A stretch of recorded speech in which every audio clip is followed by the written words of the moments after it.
this is an explanation for weeks 13 and 14. Yes, you heard me right. This is a 2-week module. I put work in that might take you what would normally be 1 week, a little over a week. I don't have that much content for 2 complete weeks, but I want to give you some time to work on your final major assignments. So please take the time to do that, finish off the content that is here this week, and then work on your major assignments if you need to do that as well. You're viewing the video. That's the first activity this week. The second activity is your social emotional learning activity, and that is to complete the post survey.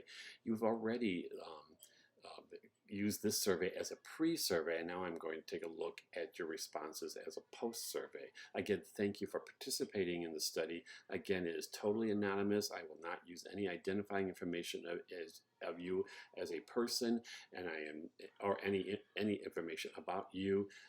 The information I do give is just very generic in regards to gender, possibly, geographic location, but does not identify the class or you specifically, so you don't have to worry about that. If you chose not to be part of the study, you just need to let me know again, so I won't include your work, but I hope you will from my study. This week is on geography, the last part of it, and economics. So I want you to take a look at some geography literacy. Geography is crucial for all Americans. Why is geography important? Use the information from the textbook and this video as evidence to respond to this inquiry.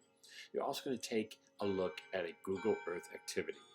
Using one of the ideas from the website below, which is 20 Google Earth activities for students, bringing the wow factor to your lessons, you're going to create a video of your instruction. You're not actually creating a lesson plan, but you're actually going to take this idea and turn it into your lesson or your instruction, and you're going to actually create a video of that and post your video in this Dropbox, and you're going to comment on 2 of your colleagues' videos. I did mention that this is geography and economics. You're going to read chapter 12, which is economics, thinking and choosing responsibly.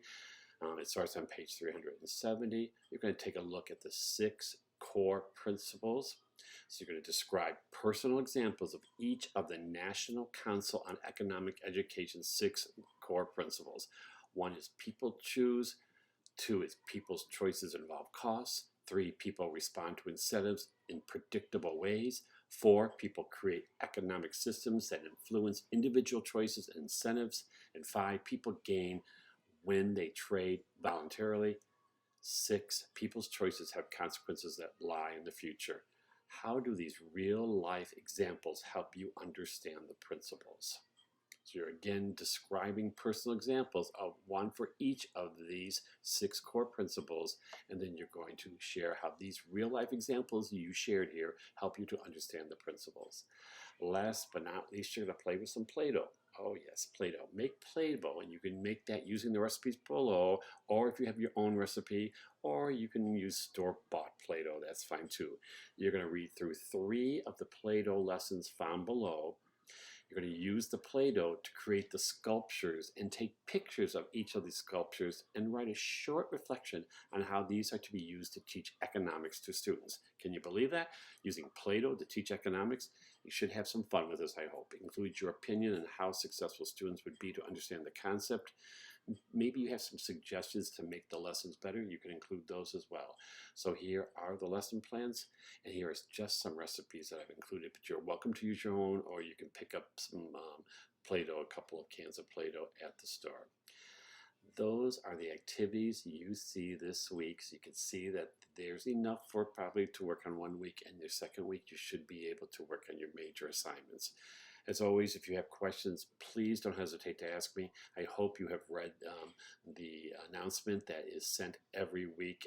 When you open Blackboard, you should see it. There are some announcements on that for you to be aware of. Otherwise, I'll see you online. Have a great week.